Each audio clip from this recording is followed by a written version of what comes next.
Olá, pessoal, boa noite. Que alegria mais uma vez estar aqui, tá? Nesse podcast O Melhor de Mim, para falar um pouquinho das coisas que podem sim trazer o melhor de nós. Eu tenho um convidado hoje, eu sempre falo que é especial, mas é porque eu vou falando e vou conhecendo, eu vou ficando tão apaixonada por todos eles que não tem como não achar cada um super especial. E hoje eu vou conversar com o médico Milton Krenit.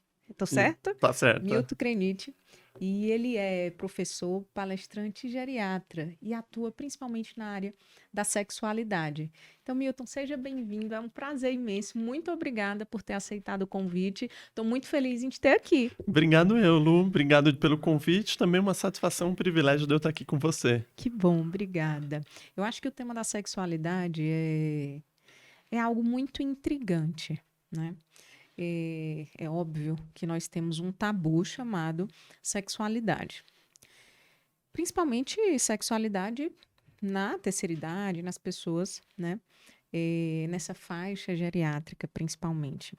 Então, eu já queria começar com uma pergunta que chame a atenção de quem está assistindo, porque eu acho que muita gente vai se identificar com isso.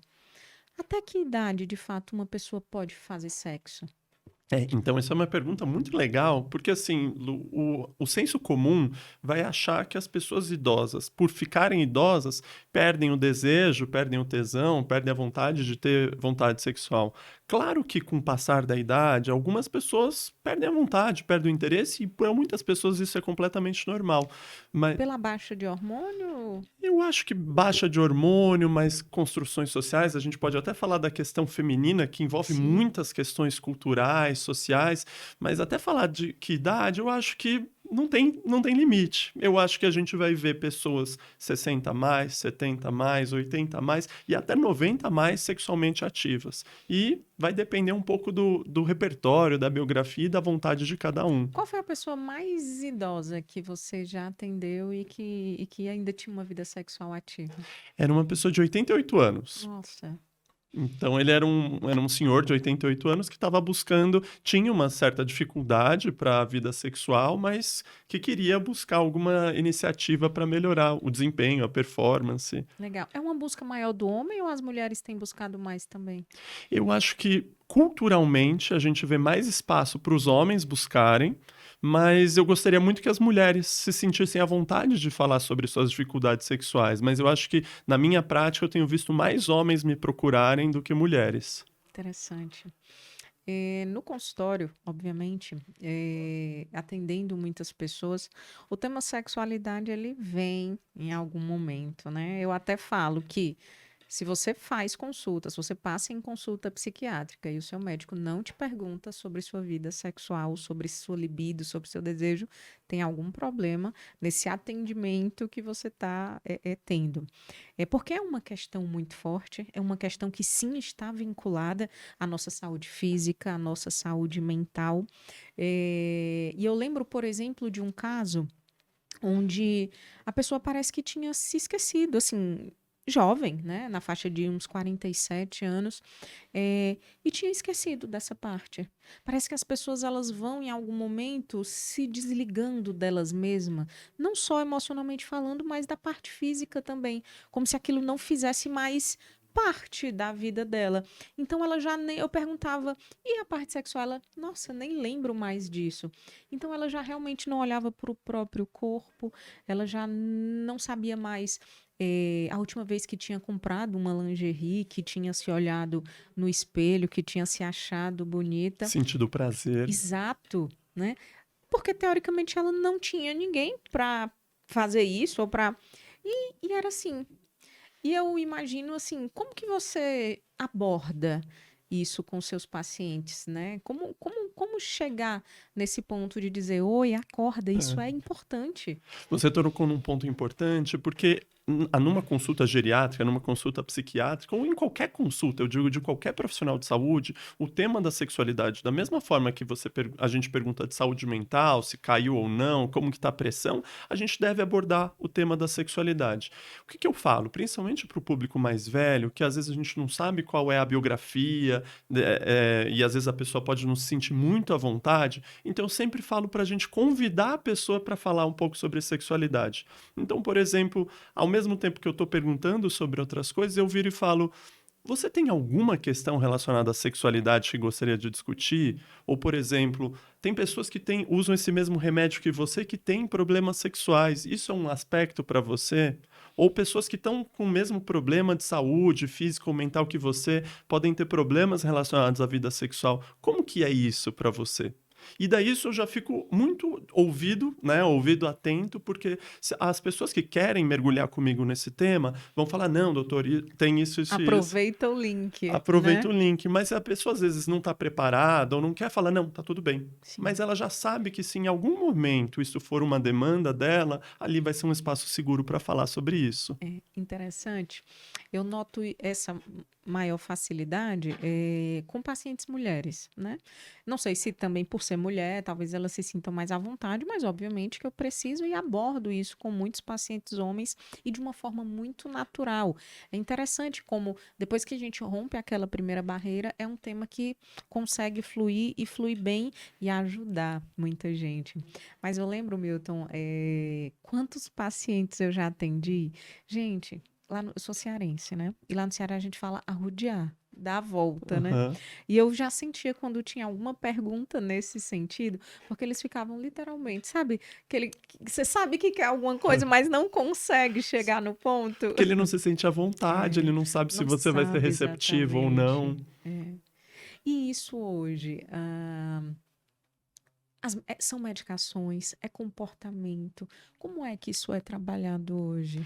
Eu acho a grande questão, mais do que remédio, claro, a gente tem tecnologias medicamentosas que podem ajudar, seja um problema de ereção, uma questão de libido, mas eu falo que o mais importante, às vezes, é um aconselhamento, é ouvir a pessoa, entender um pouco como que é a história de vida dela e como que a sexualidade permeia a vida dela, e às vezes só de algumas orientações você já consegue trazer um conforto, uma qualidade de vida para a pessoa. Sim, Claro, se precisar de remédio, se precisar de alguma coisa para a gente mexer, até mexer no antidepressivo, que pode sim, mexer com a libido em alguns casos, a gente pode discutir isso com a pessoa.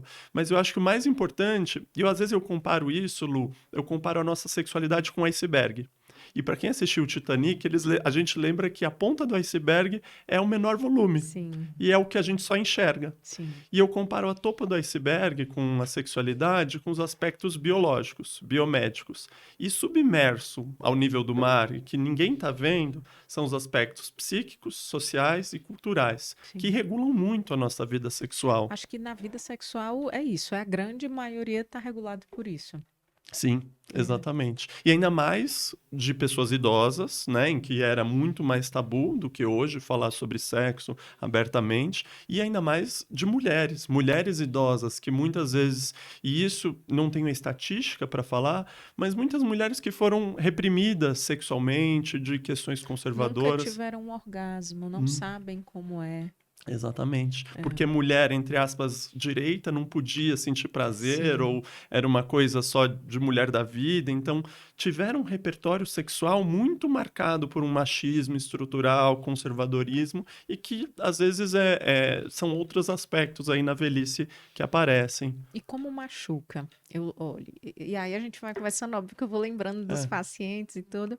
E eu lembro de uma paciente, eu acho que ela tinha uns 64 anos. E era viúva e estava no segundo casamento. E uma das coisas mais marcantes que ela trazia era justamente isso. Apesar de ter sido bem casada, né? No sentido de ter tido um casamento tranquilo, enfim, os filhos, a vida financeira, etc.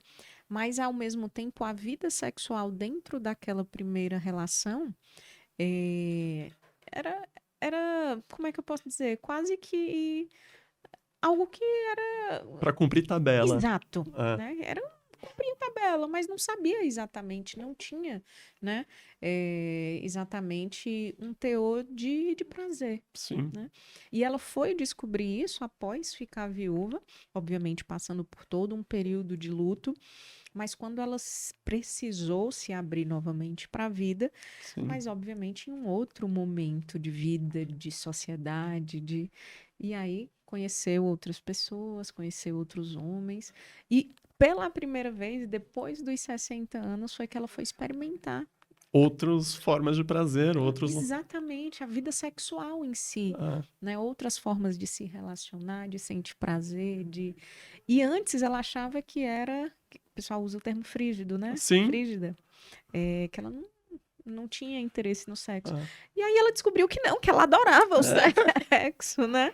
Assim, aí eu lembro que ela falava assim, até com um certo peso na consciência, porque, putz, ela tinha sido bem casada, mas ela disse: não, nesse ponto eu não sinto falta nenhuma Dessa parte do sexo no do, casamento. do falecido Ah. esposo, né? Eu Mas brinco, Lu, que uma coisa, eu falo que o órgão mais importante para nossa vida sexual, ele não tá entre as nossas pernas, ele tá entre as nossas é orelhas. verdade. E eu acho que até para talvez, né, algumas mulheres que nunca tiveram orgasmo, dependendo da vida sexual, meu convite às vezes, claro, não vou falar isso se a pessoa não tiver à vontade para conversar sobre sexo, mas se ela quiser falar um pouquinho mais sobre isso, eu sempre convido assim, vá se conhecer.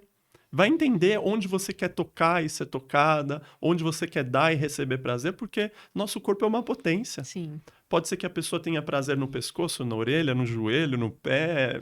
Então, assim, e cada um vai ser diferente. sim. É. E eu acho muito importante, né? Nós, como médicos, temos essa sensibilidade de perguntar não somente pela vida sexual, se é ativa, se não é, se tem libido, se não tem, se tem orgasmo, se não tem, se o sexo é bom ou não, por que não, né? As pessoas, elas precisam encarar o sexo como algo natural. E eu falo muito isso, Milton. O sexo é algo natural e que precisa ser vivido nas fases corretas da nossa vida. Uhum. Corretas falando porque eu acho que existe sim uma maturidade sexual do nosso organismo e a partir desse momento talvez não tenha do fim dela, né? Sim. Mas do início eu acredito que tem essa maturidade que a gente passa, mas a partir daí ela precisa ser vivida como algo natural, algo fisiológico da nossa natureza. Você trouxe um ponto que eu achei interessante, até me lembra uma questão, que a questão assim, a maturidade. Eu fico pensando na maturidade, a gente vai falar assim, de quando que a pessoa tem capacidade de autonomia, de tomar decisão, né? Então, para a lei, 18 anos, a gente pode discutir, mas 18 anos para a lei. Mas, e daí, no fim da vida, eu acho que uma questão que às vezes acontece, e eu gosto às vezes de discutir também para quebrar esse tabu, até para discutir, que às vezes a discussão é muito no tudo ou nada, pessoas que vivem com algum grau de demência, Sim, Alzheimer, por exemplo, e que mesmo no Alzheimer, fases leves, ela pode ainda ter uma capacidade de autonomia. Claro que um Alzheimer mais avançado, a pessoa já perde essa capacidade de tomada de decisão, perde esse poder de autonomia de falar não, não quero, e daí talvez vai ser o fim da vida sexual dessa pessoa. sim. Mas, de novo, eu gosto de falar também que não é o tudo ou nada. Pode ser que não vai ter mais penetração, por exemplo, uma mulher vivendo com Alzheimer avançado, mas será que ela não vai gostar de uma massagem nos pés gostosa, um carinho, dormir de conchinha? E isso é sexualidade também. Sim, a sexualidade ela não é necessariamente um ato sexual com ou sem penetração. Eu também acredito nisso. Sim, É muito mais profunda, é muito mais, ao meu ver, e aí talvez você, como especialista, possa me corrigir, mas eu acho que tem muito mais a ver com a intimidade que você consegue gerar com alguém, né? Realmente uma intimidade no sentido de acesso ao corpo, né? Porque eu posso ter muita intimidade emocional, espiritual, com outras pessoas, mas a sim. intimidade de corpo é impressionante. São pouquíssimas pessoas que conseguem nos acessar. E aí você que está assistindo agora, pensa um pouquinho nas pessoas que de verdade você já sentiu prazer em talvez dormir de conchinha, em receber o abraço, o beijo, mas não é aquele beijinho na testa, é aquela pessoa que você sente que te acessa. São pouquíssimas as pessoas que conseguem nos acessar. E é muito importante, de novo, ao meu ver, que a gente se permita esse tipo de sensação. Elas são muito mais profundas. E elas são muito importantes, né? Existem atos em Ah, si sexuais que eu acho que não tem essa intimidade, sim, né? E será que isso de fato é sexualidade? Talvez seja do ponto de vista biológico e, enfim, de outras, né, de autoproteção e de proteger outra pessoa, etc. Mas eu não sei se é no sentido de acesso de nós. sim. E eu acho que eu falo que às vezes essa importância do toque. do carinho. E quanta energia, né? Então, pensando dessa questão, é transmitida na hora que eu toco uma pessoa no Sim, lugar que ela deseja ser tocada, ou até o que você falou, um aperto de mão, um abraço, uma carícia, e a gente vai se conectar da maneira muito individual e particular de cada sim. casal. Interessante. Existe alguma outra problemática, algum outro tabu, algo que você vê assim como muito impactante para as pessoas que você já atendeu, você é professor, talvez receba muitas dúvidas em relação a isso? Eu acho que a sexualidade na demência é um grande tabu, então é muito importante a gente falar sobre isso. Gosto de falar também da sexualidade em instituições de longa permanência, os famosos, né, que a gente não chama mais de Hum, casa de repouso. eu nunca tinha pensado sobre isso, mas faz muito sentido. Isso Sim, precisa ser visto, falado, conversado. porque é a casa da pessoa. Exato. Então, a pessoa que está vivendo numa instituição de longa permanência, né? Então, a casa de repouso, ela mora lá por algum motivo. E também vai aparecer sexualidade lá, porque é o que você falou, faz parte da nossa existência. E só que o que eu vejo é que muitas instituições de longa permanência ainda estão, estou generalizando, posso estar Sim, errado, podem ter exemplos muito bons por aí, mas eu ainda vejo muitas instituições há 20, 30 anos atrás da nossa discussão de hoje, eu tive um casal uma vez que precisou ir o casal para a instituição. O homem vivia com uma demência e a mulher estava ficando mais frágil, fisicamente não tinha mais condição de cuidar do marido em casa. E decidiu-se o casal para a instituição, morar os dois. Chegaram lá, a primeira conduta que a pessoa que fazia a gestão da instituição fez foi: vai a mulher para um quarto, o homem para o outro. Ela falou: não. Eu dormia há 50 anos eu durmo com esse homem na mesma cama, eu vou continuar dormindo com esse homem na mesma cama, sim. mesmo ele tendo Alzheimer. Então, eu acho que as instituições têm que estar preparadas para acolher a sexualidade, que pode ser um sexo, pode ser um carinho e pode ser dormir de conchinha, se ela quiser. Apenas dormir junto, né? Posso polemizar um pouquinho? Claro. Todo mundo fala assim, Ana, não inventa de polemizar, mas é porque assim, eu realmente, Milton, eu não gosto de. Eu não sou uma pessoa que provavelmente vou trazer temas para as redes sociais que estão em alta só para ganhar surfar aquela ondinha, né? Até porque eu acho que a verdade, enfim, ela tem muitas vertentes, ela tem muitos lados, né? Eu sempre falo isso. Isso daqui, se você olhar nessa visão que eu tô te mostrando, talvez você veja aqui uma carteira, porque Aham. tem uns cartões aqui. Para quem tá olhando aqui de onde eu tô vendo, talvez veja um celular. Para quem tá olhando de lado, talvez veja um controle remoto. O mundo vai estar certo, né? E Uhum. errado assim, ao mesmo tempo, porque Sim. não vai ter uma verdade. A verdade é que você está vendo. Mas a gente está falando sobre isso e teve uma polêmica recente. Eu não estou defendendo, tá, gente? Deixando claro. Mas o Dalai Lama, não sei se você chegou a ver, né? Onde muita gente falou sobre isso.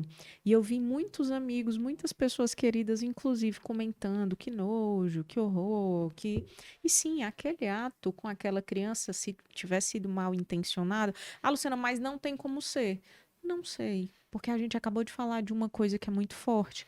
A demência, em alguns momentos, ela pode vir, dependendo do tipo de demência, com uma certa desinibição sexual como um dos primeiros sinais. Sim. Então, como eu vou julgar uma pessoa que eu não estava, eu não convivi, eu não sei, se talvez, porque isso acontece em muita gente, em muita casa de pessoas próximas a nós, o vovô, a vovó, o meu pai, minha mãe, que simplesmente era uma pessoa super séria, E muda a correta e personalidade. muda completamente do dia para a noite, começa principalmente com comportamentos voltados a conteúdos sexuais que as pessoas se espantam.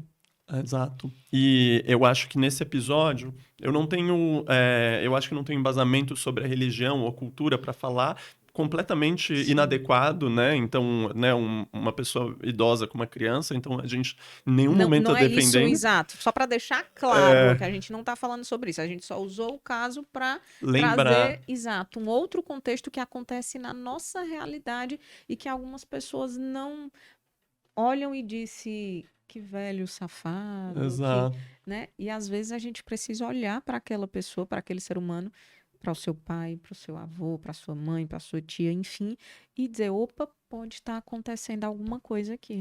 E isso talvez possa ser um sinal de, como você falou perfeitamente, é um sinal, a gente vai perdendo uma parte do cérebro, que é quem controla essa parte aí, muda a personalidade. E eu já tive paciente, por exemplo, que estava pegando, às vezes, numa parte da cuidadora, e Sim, isso como uma demonstração, às vezes, de uma desinibição sexual, um comportamento.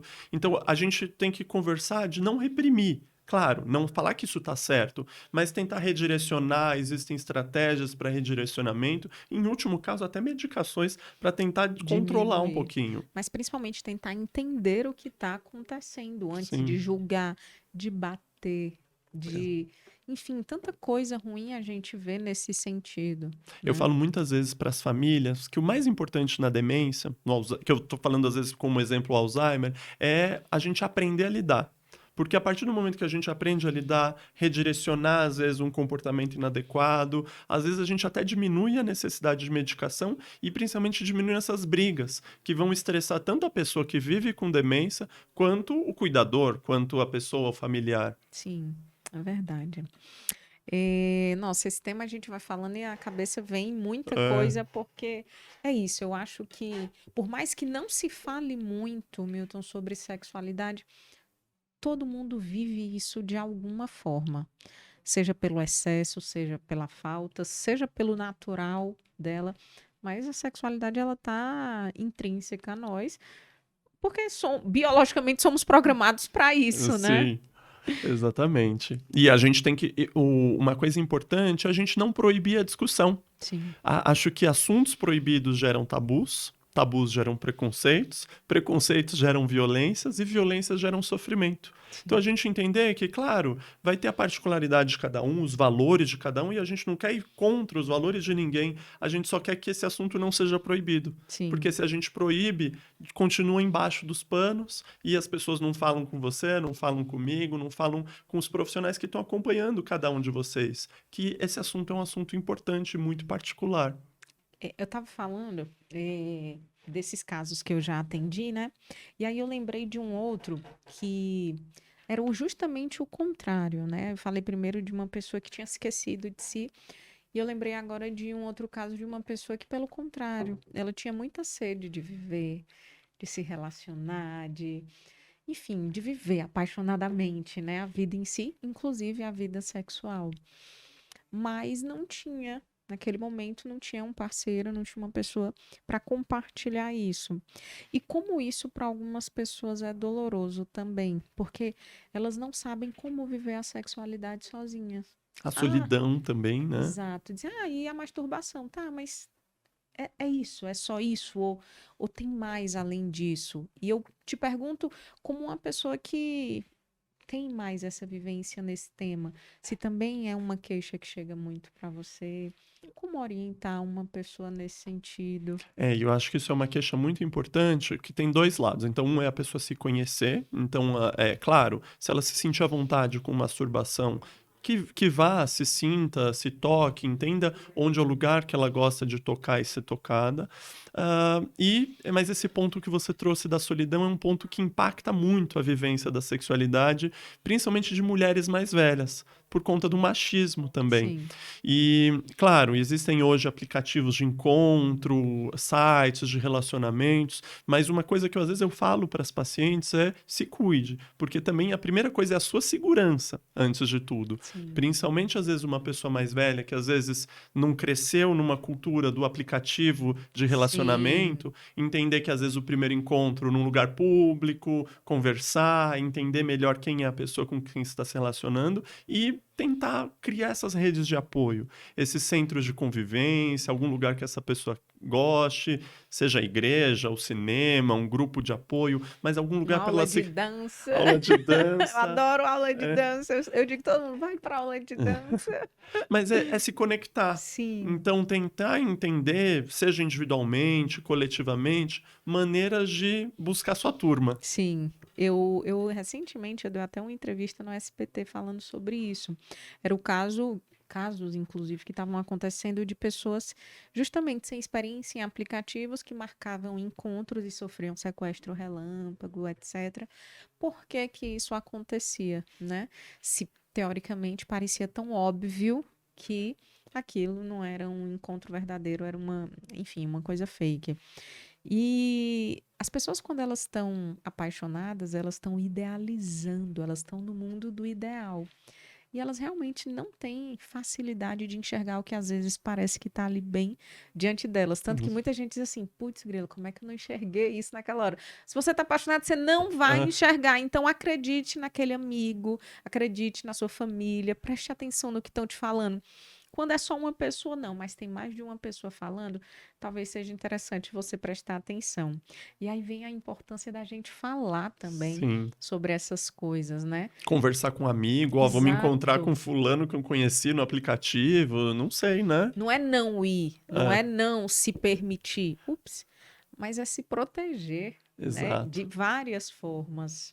E Lu, uma coisa da proteção, então tem essa proteção do encontro virtual, mas não sei se até você tinha pensado para a gente falar, mas uma outra proteção que quando a gente fala em terceira idade e sexo, é a gente falar da prevenção de infecções sexualmente transmissíveis. Sim, sim, Porque tem alguns colegas que vão falar, casos de HIV em idosos estão aumentando porque os idosos estão usando mais remédios para ereção. Eu falo, gente, isso é uma interpretação um pouco superficial. Claro, pode ter um pouco de relação, mas para mim a explicação mais fundamentada para isso é que não tem política pública pensada em prevenção de sim. idosos. Então a gente entender que hoje em dia a gente tem um cardápio de opções, mas se a gente não conversa, não orienta, não aconselha a pessoa sobre um sexo seguro, também ela vai se expor a riscos. É. E aí, eu vou levar para o outro ponto. A gente está falando de pessoas que têm apetite sexual. Mas quando a gente vai para o outro ponto, Milton, aquelas pessoas que. E eu falo isso porque eu vejo isso com muita frequência, né? Existem aquelas pessoas que elas perdem o apetite sexual, seja por hábito, costume, já virou, né? Rotina não tem, então eu acabei me esquecendo. Mas formas, né, que a pessoa se identifica, tem hoje as pessoas que de fato não se identificam com isso, com uma vida sexual ativa, mas tem um momento em que a falta de libido, ela também pode ser um problema relacionado a alguma doença, geralmente algum aspecto psíquico e tudo, então ela pode ser um sintoma. Sim. Como você vê isso no consultório? Quando isso de fato é um comportamento, um hábito, um costume, ou quando isso é um sintoma de alguma coisa? Então, acho que a primeira pergunta que eu faço para a pessoa quando ela vem com essa queixa de diminuição de libido é: isso está sendo uma queixa sua ou isso é um problema para sua parceria, para a pessoa com quem você está se relacionando? De quem vem essa demanda? Claro, porque muitas vezes, e principalmente no caso de algumas mulheres que, como a gente falou, nunca tiveram orgasmo, às vezes é o marido ou a parceria dela que está trazendo essa demanda, mas para ela tá tudo bem. Se for isso, e claro, não for um sintoma de depressão, ou um problema na tireoide, um problema cardíaco que está tirando o fôlego dela, eu falo, tá tudo bem. Se para você tá tudo bem não ter mais sexo, não tem problema. A gente vai discutir, claro, ver, conversar sobre o seu relacionamento. Então, a primeira coisa eu entendo de quem parte a demanda. Depois, eu gosto de fazer um rastreio de entender se é algum sintoma relacionado a algum uso de remédio, como efeito colateral principal, às vezes, de algum antidepressivo, se é algum problema de saúde mental, algum outro problema físico, mas entendo muito, novamente, aquela questão do iceberg, aspectos biológicos, hormônio ou questão de alguma doença, mas psíquico, social e cultural, como que isso está influenciando. E aí você já falou acho que duas vezes sobre isso, vamos ter que e vamos falar antidepressivos e alteração do desejo sexual ou do desempenho sexual. Fato ou fake? Assim, acho que você pode me corrigir, Lu, mas eu Eu acho vou que deixar essa para você. é, mas eu acho que 95%, 90% dos antidepressivos podem. E aí é uma faca de dois gumes, É, porque a depressão pode piorar a libido e grande parte dos remédios que a gente usa para tratar a depressão pioram a libido. Então, o que que eu faço, geralmente? Primeiro, eu vejo se a pessoa ainda está na questão da depressão, e a gente até fala que se ela já remitiu da depressão. Então, a primeira coisa, eu falo se ela já ficou melhor da questão da saúde mental, porque também deprimido ninguém vai ter libido. É. Se ela já estiver bem relacionado à depressão, às vezes existem alguns remédios que a gente vai tentar trocar para tentar ver se diminui um pouquinho essa alteração na libido. É. Eu deixei ele falar um pouquinho, porque isso sempre gera ali um momento de tensão É, na consulta, né? Antidepressivo altera a libido, fato ou fake? É fato, gente. A gente sabe sim que muitas medicações elas podem causar alterações da libido, transitórias ou constantes ali, né? Agora, obviamente que, como você falou, em alguns momentos pode ser que não seja necessariamente da medicação, que ainda seja sintoma daquele problema, de uma depressão que tira a vontade da pessoa de muita coisa, inclusive do apetite sexual, dependendo até do tipo de ansiedade que ela tiver, também pode alterar. Enfim, tem algumas doenças que podem cursar com a alteração da libido. Mas o principal que eu falo é tenha paciência. sim. Na primeira consulta, gente, a gente não consegue falar muita coisa de como vão ser os próximos passos. A gente consegue enxergar uma foto de um momento. A partir do momento que o paciente ele vai retornando e vai respondendo à medicação ou não, tendo melhoria ou não de determinados sintomas, a gente vai vendo um filme. E aí é muito mais fácil a gente ajudar. O fato é que a vida sexual de alguém ela precisa ser levada em consideração. Então, a partir do momento que você tem uma medicação que sim está alterando essa libido e que ela não foi transitória, ela de fato alterou e acontece, já precisa ajustar um monte também, É. Milton. E dá certo, volta, calma, respira, volta, né? E não é só libido, né, Lu? Às vezes até daí falar a questão para homens, a questão da ejaculação, Ejaculação. a ereção também, que pode ser um sintoma, né? Então E pode. vou dizer uma coisa, tenho muitos pacientes homens, a medicação ela pode atrasar um pouco a ejaculação. E Sim, tem muitos pacientes homens que gostam, sim, entendeu? Então é isso. Vamos esperar acontecer, vamos esperar sentir, né? Ou não, para a gente entender. Às vezes segura um pouquinho a dose, diminui, pode ir, não, vamos aumentar mais um pouquinho, porque a resposta ela é muito individualizada. Eu acho que você tem essa experiência sim. também. Você falou tudo. Melhor a gente ver um filme do que uma foto. Exato. Eu É que gosto. eu sou fã de cinema, então Eu adoro usar é, essas metáforas, analogia. essas analogias, porque eu acho que eles conseguem entender melhor. Exatamente, exatamente. Muito bom. Muito bom. Milton, o que é que você acha que é mais polêmico dentro da sexualidade? Eu acho que tá mais polêmico, às vezes, claro, e a gente tem um muro imaginário que vai caminhando de práticas sexuais hegemônicas, né? Então, até a gente falando, né, o sexo heterossexual em Explica a casa, hegemônica, que tem é, gente que pode não entender. hegemônico vai ser o mais comum, ou, entre aspas, na norma. Então, eu acho que ainda, claro, a gente vai caminhando para um outro tabu também, que são práticas não hegemônicas, ou práticas que desviam um pouco dessa norma, que seria heterossexual, cisgênero, e daí a gente chega no caso de pessoas idosas que são da comunidade LGBTQIA+, que podem ser mulheres lésbicas, homens gays, pessoas bissexuais, pessoas trans, e que eu acho que essas pessoas ainda a gente vai associando tabus com tabus, né? Verdade. Então é o tabu da sexualidade da pessoa idosa, mais o tabu da pessoa idosa LGBT. Então Sim. a gente acrescenta mais uma camada de discriminação. É verdade. E tem bastante. Inclusive, já tem até um documentário, eu acho que, eu não sei se é da Rogéria ou se ela somente participa, mas eu assisti, acho que ano passado, que fala muito sobre isso, sobre a comunidade trans, né, que já está nessa faixa etária e que fala de toda a história que eles passaram e como é viver isso hoje. E não é fácil. Não é fácil. E a gente entender que gênero e orientação sexual também são marcadores do processo saúde, doença, de vulnerabilidades em saúde e até da possibilidade da pessoa envelhecer. Porque envelhecer, hoje em dia, a gente sabe que um número é apenas um número.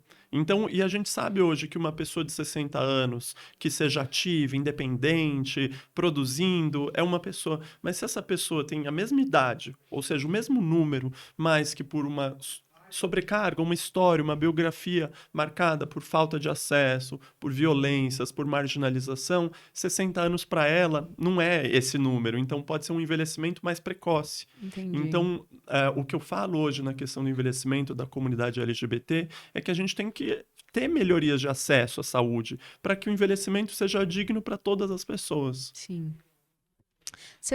Você dá palestra geralmente sobre que tema, Milton? Eu dou palestras principalmente sobre sexualidade e envelhecimento e também sobre envelhecimento LGBT. Já fizeram alguma pergunta muito estranha nas palestras? Muito estranho. Teve uma pergunta uma vez muito legal e foi nos bastidores, que acho que é o mais legal quando não estão gravando. Eu fui numa roda de conversa com idosas num centro de convivências. E falei sobre sexo, sexualidade, eram só mulheres, eram 20 mulheres idosas, Sim. de 70 a 95 anos, que frequentam um centro de convivências bem legal aqui de São Paulo. Daí acabou, a gente foi para um café, todo mundo tinha um café com bolacha ali, e no final uma senhora lá dos seus 80 anos virou para mim e falou: doutor, esse negócio de consolo faz mal para a saúde? Daí eu falei: não, minha senhora, pode fazer muito bem. Faz bem pra pele. É, então acho que foi a pergunta mais legal e que como a gente às vezes na medicina ocupa esse lugar de, às vezes, que não deveria tanto, poder permitir ou não permitir. Sim. Então, para ela, não sei se ela saiu de lá e foi comprar um dildo, um vibrador num sex shop, mas eu entendi que ela estava com tanta vergonha de perguntar na frente das outras, mas que me puxou no café para perguntar isso. E você orienta que o seu paciente faça isso? Busque esse tipo de autointimidade? Eu acho que se fizer parte para ela, né? Então, eu não chego para todo mundo, né? Falar, vai no sex shop, busca um lubrificante, um vibrador diferente. Mas se para aquela pessoa ela quer Se ela se dá aquela descobrir, abertura, né? dou aquela abertura. Mas uma coisa eu acho que é interessante, e aí até aqui um recado para se alguém que está assistindo a gente tem um sex shop, pensa se seu sex shop é 60 a mais, né? Porque Ou é adaptável para eles É. também, né? Porque imagina assim, um lugar onde só tem gente jovem, às vezes entre aspas descolada, você ser uma idosa com cara de vovó entrando no sex shop. Às vezes você vai ter vergonha de entrar naquele ambiente.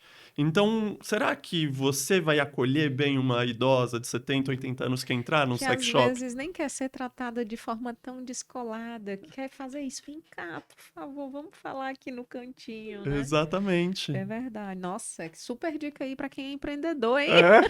Fazer um sex shop. Você assistiu Gracie Frank já?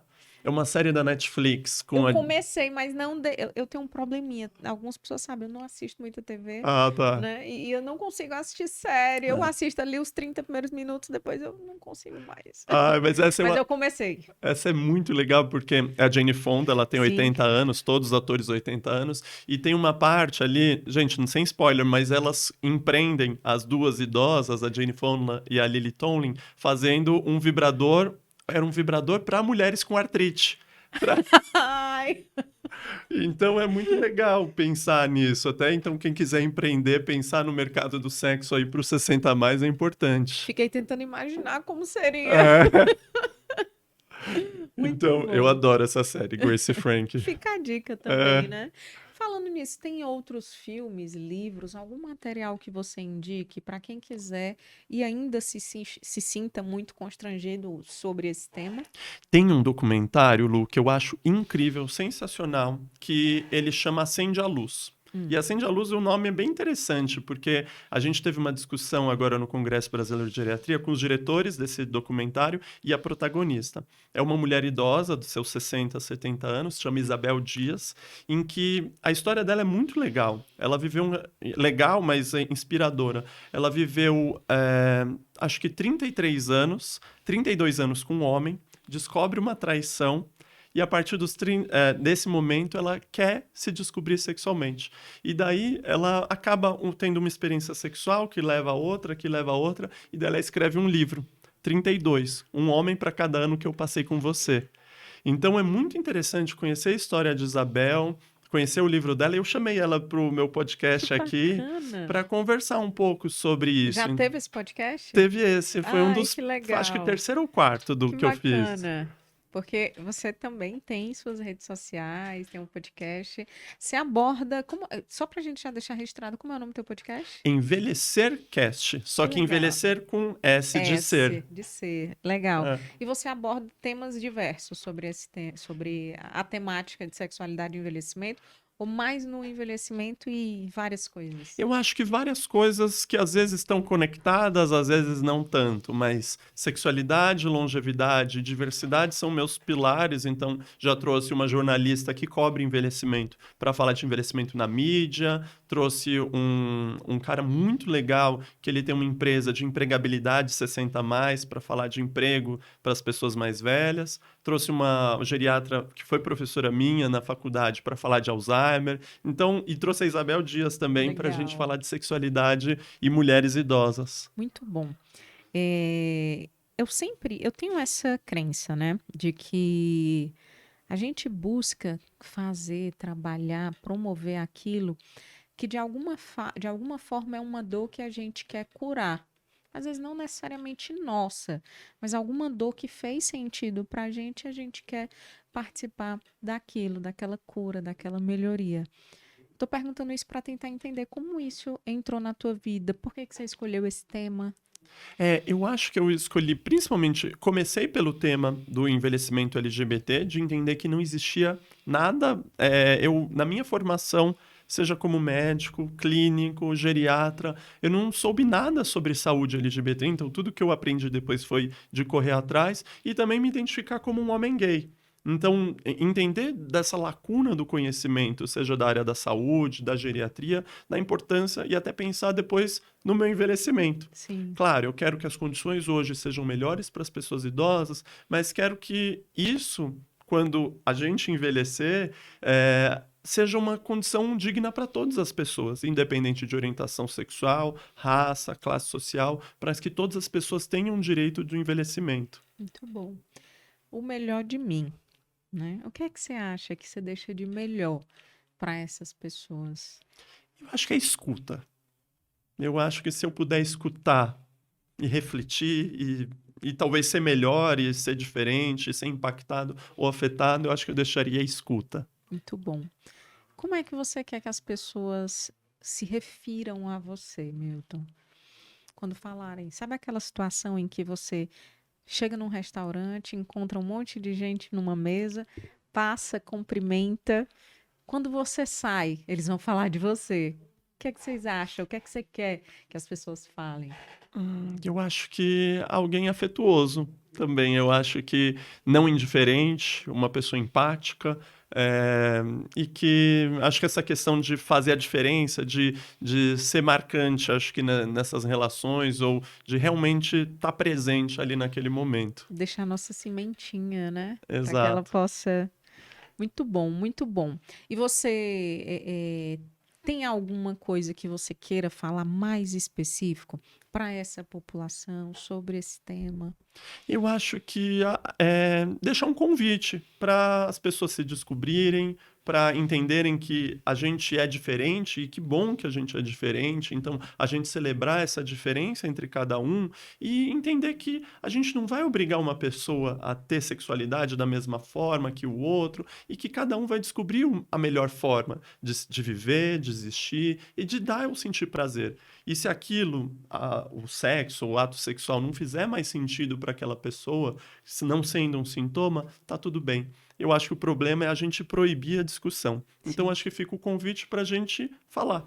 Falar, sentir, ouvir sobre isso sem se fechar, né? E é muito isso que você falou. Como é importante a gente, assim, eu sou muito a favor da gente sair da nossa zona de conforto, né? Mas a gente precisa saber porque a gente está saindo dela, porque ela é muito confortável, sim. Algumas vezes são situações positivas, mas algumas vezes são situações negativas. Talvez uma grande importância disso é você conseguir olhar para essa situação e entender que, ainda que ela seja confortável, é algo positivo ou não para mim. Porque se for algo positivo, para que eu vou mexer naquilo? Se for algo negativo, eu posso sim querer me movimentar naquele sentido, né? Mas eu acho que é muito importante a gente parar, olhar, pensar conversar, não simplesmente trancar 25 chaves e jogar no fundo do mar, né? Não, existem temas, sexualidade é um deles que precisa ser não somente debatido, mas vivido. E quando a Exatamente. gente fala vivido, é isso. É sentir, é falar, é estar ou não querer mais, enfim. Mas viver aquilo que você tem vontade ou não dentro daquilo que é, de alguma forma, importante na sua vida. Exatamente. Respeitar a história e a vivência e Exato. individualidade de cada um. Muito bom. Como é que as pessoas te encontram, então? Então, quem quiser saber mais, falar um pouquinho mais sobre isso, então eu convido também a ouvirem o podcast Envelhecer Cast, envelhecer sendo S de ser, que a gente sempre vai ser quem a gente é. Legal. Então, Envelhecer Cast. E também eu tô nas redes sociais, no Instagram, no Facebook. Então, quem quiser, meu nome é Milton Krenit, tudo junto, o Krenit com 2 T's. Com E 2 daí lá, às T's. vezes, eu coloco algum vídeo, falo de sexualidade. Acho que hoje eu até tô publicando. Não vai ser hoje, quando a gente sair o podcast. Mas quem tiver lá, interesse, tô falando de sexualidade e demência. Alguns temas que às vezes vêm na minha cabeça e falo, vou produzir um vídeo. Então, tem lá algum material também, gente. Tá ótimo, querido. Muito obrigada. Eu adorei poder falar sobre isso com uma pessoa que é tão leve, tão franca, fala de uma forma tão aberta. Eu acho que traz a tranquilidade, Milton, que esse tema merece. Principalmente se a gente vai falando além de sexualidade, na sexualidade na terceira idade.